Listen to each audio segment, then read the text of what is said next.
వివాహంలో సుముహూర్తము అని ఉంటుంది.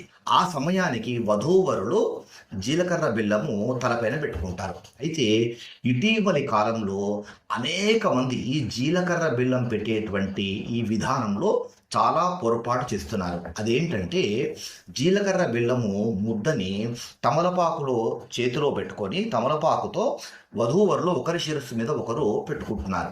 సినిమాల్లో కూడా మనం ఇలాగే చూస్తున్నాం. టీవీ సీరియల్లో కూడా డైరెక్టర్లు ఈ విధంగానే చూపిస్తున్నారు. అంతెందుకండి, కొంతమంది పురోహితులు కూడా జీలకర్ర బెల్లము తమలపాకుతోనే పెట్టిస్తూ ఉంటారు. ఇది చాలా చాలా పొరపాటు. శిరస్సు ఈ బ్రహ్మరంధ్రం దగ్గర నుంచి శరీరం అంతా కూడా 72,000 నాడులు శరీరంలో వ్యాపించి ఉంటాయి. సర్వస్య గాత్రస్య శిరః ప్రధానం అంటుంది ధర్మశాస్త్రం. శరీరం మొత్తంలో శిరస్సు ప్రధానమైనటువంటి అవయవంగా చెప్తారు. ఈ 72,000 నాడులు స్పందనకు గురయ్యేటువంటిది ఈ మాడు మీద, శిరస్సు మీద.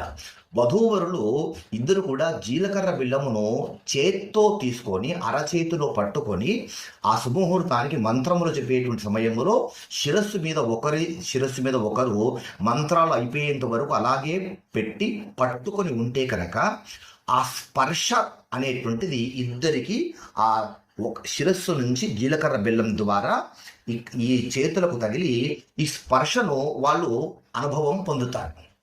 72,000 నాడులు ఆ స్పందనకు గురి అవ్వాలి ఆ సమయంలో. ఇలా చేస్తే కనుక ఒక రకమైనటువంటి విద్యుత్ శక్తి అనేటువంటిది ఇద్దరి వధూవరుల్లో ప్రవహించి వాళ్ళ కంటి ద్వారా ఇద్దరు ఒకరి కళ్ళలో ఒకరు సుముహూర్తంలో అప్పుడు చూసుకుంటారు.